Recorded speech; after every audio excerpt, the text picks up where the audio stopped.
Surely if you have an estate this size, you have children or a pet pony or something.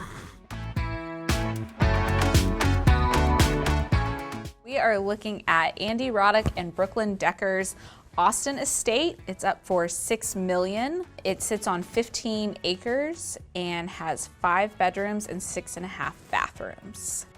Not only that, it has 2 wings, so you never have to see your guest. Love it! Or your family, if that's the kind of person you are.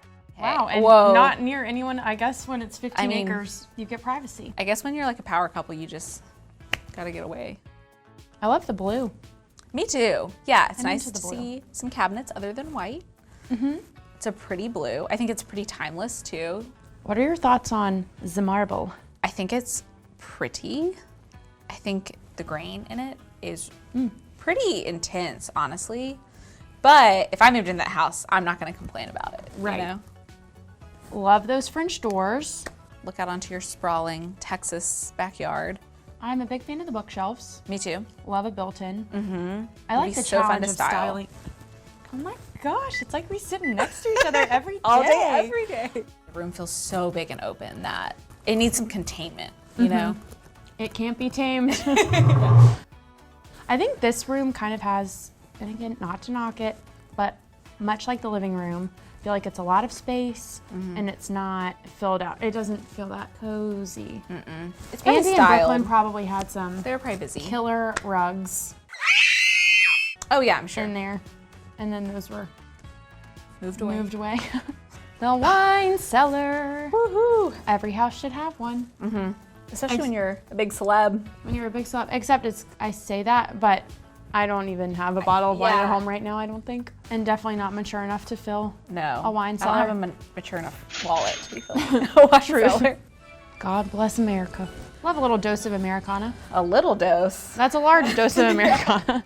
Killer views. The bed looks unmade to me. Where's the duvet? I am a millennial who loves a top sheet. Do not take away my top sheet. I want my fitted sheet, and then a top sheet, and then a little coverlet, then a duvet, your regular pillows, your Euro shams, the squares, and then you have your standard shams, and then maybe a nice bolster or lumbar pillow. So do you currently have 7 pillows on your bed? I have 10 pillows on my bed right now. Oh my God. They were collected over time.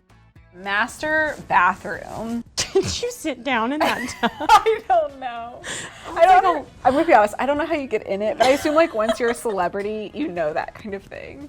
They're like, hey, you just won Wimbledon. Here's a guidebook on how to get into really fancy tubs. Tub with a view. I love that. That assumes I have a lot more clothes than I do. Yeah.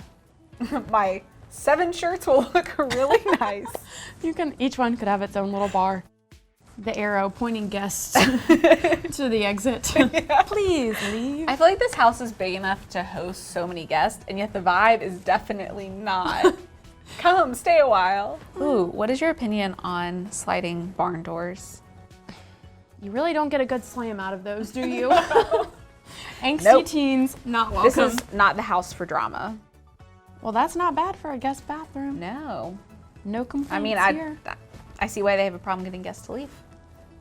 Ooh, fire pit. Ooh. I don't know why I said it like that, but I love a fire pit. Me too. But in Austin, I feel like you could only use it like a pretty limited window unless you just have an incredible heat tolerance. Or you know? just want a weenie roast on a July night. God, it looks huge. It's massive. I like the tree. Love nature. I think it's interesting that the house kind of encompasses the pool. Maintenance required, but it's a winner. Definitely. This house is a real grand slam. Do you see my wink? I'm learning. Oh, Get actually, it? I'm not very There's good. Andy Roddick. Love this house. I'm ready to move Deuces. in, or at least be a guest who overstays my welcome.